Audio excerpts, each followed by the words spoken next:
자, 이어서 전략 포인트 시간입니다. 신한투자증권의 이호석 PB 연결해 보겠습니다. PB님, 안녕하십니까? 네, 안녕하십니까. 이호석입니다. 자, 바로 어제까지만 하더라도 시장이 미국 증시에 비해서 좀 밀리고 있다. 이래서 좀 아쉬운 점을 토로했었었는데, 지금은 또 방향이 또 완전 또 바뀌는 그런 모습입니다. 약간 이제 디커플링 상황들이 반복되고 있는 것 같은데요. 오늘 장 포인트는 어떻게 잡으셨어요? 네, 우선 이제 이렇게 생각하면 좋을 것 같습니다. 시장이 미국 시장 전체로 봤을 때는 디커플링처럼 보이는 게 맞지만은요, 우리나라의 이제 주식시가총액을 구성하는 내용들을 조금 살펴봤을 때는 영향을 받는 특정 종목들이 있거든요. 오늘 같은 경우에는 테슬라의 그 영향을 좀 많이 받았다라고 생각을 해주시면 될 것 같습니다. 일단 미국 증시 자체만 놓고 얘기를 하면요. 어제 신용등급 강등에 대한 이야기를 어제도 한번 드렸었고 오늘도 또 드리게 됐었는데 결국 신용등급 강등에 대한 이슈의 영향을 받지를 않았습니다. 아무래도 이제 낙폭이라는 것이 발생을 하게 될 텐데, 낙폭 자체가 조금 제한적으로 나오면서 오히려 혼재세를 보였었고요.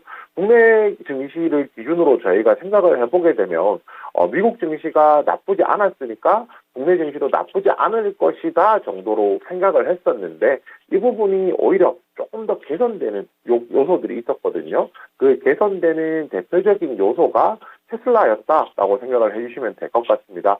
간밤에 테슬라가 주가가 또 좋았고요. 주가가 대충 이제 4.2% 정도 상승을 했습니다. 그 외에 리비안이라든지 루시드 그룹이라든지 전기차와 관련되어 있는 업체들도 주가가 다 상승했었는데 여러 가지 배경이 있겠지만은 테슬라와 리비안 같은 경우에는 미국 최대 이제 공적연금인 캘리포니아 공무원연금에서 그 3분기에 테슬라, 리비안을 이제 추가로 매수했다라는 이제 이야기가 나오면서 주가 강세가 첫 번째 나왔었거든요.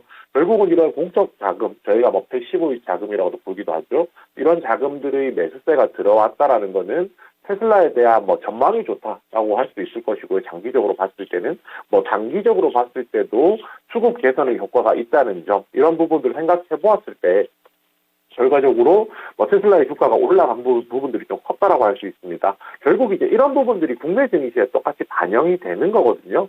국내 증시에 반영된 부분이 이제 역시 오늘도 그러면 에코프로를 보면 되겠죠. 그 에코프로 같은 경우에 장중에 7%까지 상승을 했다가 오늘은 이제 플러스 4% 정도 만들어내고 있는 상황입니다. 어떻게 생각을 하면 되냐면요. 지금 테슬라가 인도 같은 경우가 테슬라의 이제 메가팩토리를 이제 유치를 하기 위해서 그 외국산 자동차에 대한 관세 인하를 고려하고 있다든지 이런 이야기가 현재 또 나오고 있는 상황이고요. 전반적으로 테슬라의 긍정적인 내용들이 굉장히 많다라고 생각을 해주시면 될 것 같습니다. 결국은 테슬라에 대해서 긍정적인 내용이 많다라는 것은 테슬라가 전 세계에 전기차 보급률을 더 빨리 높일 수 있다라는 관점에서 접근이 가능하고요. 전 세계의 그 전기차의 보급률이 높아진다는 뜻은 결국에는 여기서 이어서 저희가 생각을 하게 되면 그 안에 들어가는 원가에서 큰 비중을 차지하는 2차 전지, 그중에서도 양극재와 관련되어 있는 에코프로 같은 종목들은, 대표적인 종목들은 결국 시세가 더 나올 수도 있다 정도로 생각해 주시면 될 것 같습니다. 에코프로 지금 차트 보고 한번 설명을 드릴게요. 지금 보시면 지금 현재 가격 기준으로 하면은 얼추 이제 바닥을 다지고 반등이 나왔습니다. 그렇지만 반등이 나오다가 시세가 분출하지 못했었는데요. 분출하지 못한 이유를 설명하자면 공매도 관련된 이슈가 단발성이었다라고 얘기를 할 수도 있겠지만 저희가 차트를 보고 얘기를 했을 경우에는 분석을 이렇게 해볼 수 있을 겁니다. 결국은 차트상으로 121선까지 도달했기 때문에 이렇게 가파르게 오르게 된 종목이 121선까지 조정을 받았고, 그렇다면은 121선 평균 이동선이라는 것이 지지 저항선으로서 굉장히 이제 크게 작용을 한다라는 거죠. 결국 121선까지 도달했기 때문에 이 가격대에 물려있는 사람들이 매도세가 많이 나오면서 주가가 다시 한 번 더 흘러내렸다로 보는 것이 맞을 것 같습니다. 결국은 에코프로 같은 경우에는요, 당분간 하락에 대한 폭도 어느 정도 제한이 있을 겁니다. 아무래도 최근에 60만 원대에서 지지를 받았었고, 요 근래 상승한 이후로는 70만 원대에서 지지를 받고 있는 상황이거든요. 요 가격대에서 지지를 받긴 하겠지만 어찌됐건 간에 상승 쪽에서 보았을 때, 상승폭으로 보았을 때 121선이 90만 원대에 걸쳐져 있는 121선이라는 이제 매물대를 어떻게 뚫어내느냐가 굉장히 좀 중요한 포인트다라고 말씀을 드릴 수가 있겠습니다. 여기에 더불어서 이제 한 종목 더, 이제 한 업종을 더 이제 이야기를 해야 될 것 같은데요. 그 업종이 바로 반도체입니다. 반도체에 대해서 얘기를 할 부분들이 어느 정도는 있는데, 일단 저는 지금 말씀드리고 싶은 것은 반도체 업종의 실적 발표에 대한 얘기거든요. 어제 이제 한미 반도체도 그렇고, 이제 ISC도 그렇고, 실적 발표가 있었는데, 실적이 뭐 기대에 미치지 못하는 수치였습니다. 그런데 오늘 사실 주가를 보시게 되면, 어제는 물론 조정이 나오긴 했지만은, 오늘 주가를 보면은 크게 이제 영향을 받지 않는 모습을 조금 보여주고 있거든요. 뭐 이러한 흐름은 ISC 같은 경우에는 오히려 주가가 상승하는 모습도 보여주고 있는데, 뭐 다양한 각도에서 생각을 해볼 수 있을 겁니다. 이 원인에 대해서는요. 그렇지만 지금 당장에서 생각해 볼 수 있는 것은 실적 발표라는 것과 주가의 상관관계가 약화되었다라는 부분에서 얘기를 해볼 수가 있을 것 같아요. 실적과 주가가 이게 같은 뭐 커플링이 안 되고 디커플링이 되는 상관관계가 약해지는 상황은 언제 생길까라고 생각해 보면, 결국에는 실적이 지금 당장 실적이 좋지 않았더라고 하더라도 앞으로 전망이 좋을 경우에 이런 현상들이 발생을 하게 되거든요. 한미 반도체, ISC 그리고 뭐 반도체 업종 전체적으로 다 마찬가지겠죠. 반도체 뭐 디램 가격이 내년부터는 오를 것이다라는 전망이라든지, 최근에 이제 AI와 생성형 AI와 관련해서 새로운 반도체들이 나오고 있고, 그 반도체에 대한 수요를 기준으로 우리가 접근을 했을 때 앞으로 전망이 더 좋아진다든지, 이런 부분들이 시장에서 조금 더 강조받고 있고 주목받고 있다 정도로 생각해 주시면 될 것 같습니다. 결국 국내 주식시장을 이끌어가는 축은, 이제 양대 축은 뭐 2차 전지, 그러니까 반도체가 될 텐데요. 오늘은 2차 전지의 반등, 그리고 반도체 같은 경우에는 상승하는 종목도 있긴 하지만 오늘 약간 쉬어가는 분위기, 이렇게 오늘 시장 정리해보면 될 것 같습니다. 네, 자, 크게 우리나라 주도주 중심으로 말씀을 좀 해주신 것 같습니다. 우선 테슬라 관련해서는 이런 이슈 자체가 국내에 좀 호재가 되면서 또 긍정적인 내용이 많다, 이렇게 또 언급을 해주셨는데요. 그렇다면 궁금한 게, 투자를 하는 입장에서는 2차 전지 관련주 중에서 가장 먼저 수급을 받을 업종, 그러니까 뭐 소재 쪽으로 보시는지 장비 쪽으로 보시는지 어떻습니까? 네, 우선 소재 쪽으로 보고 있습니다. 왜냐면요.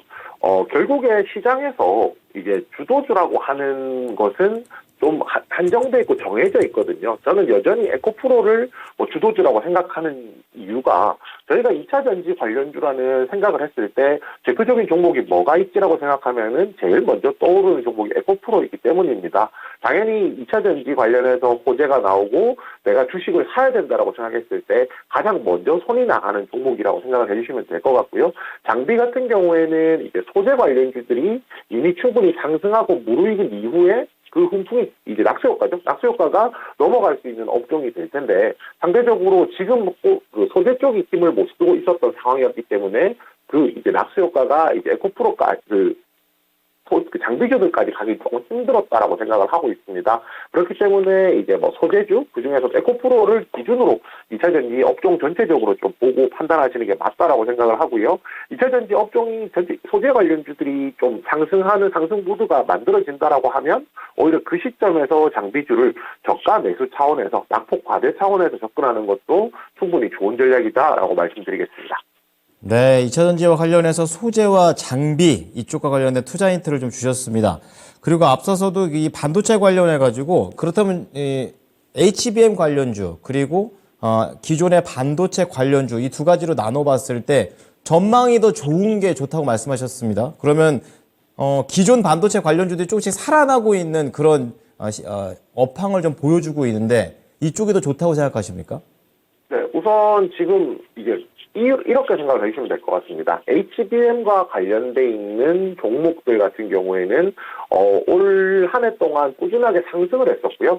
그냥 저희가 그 외의 반도체 종목들 같은 경우에는 꾸준하게 하락을 했다라고 생각을 해주시면 될 것 같아요.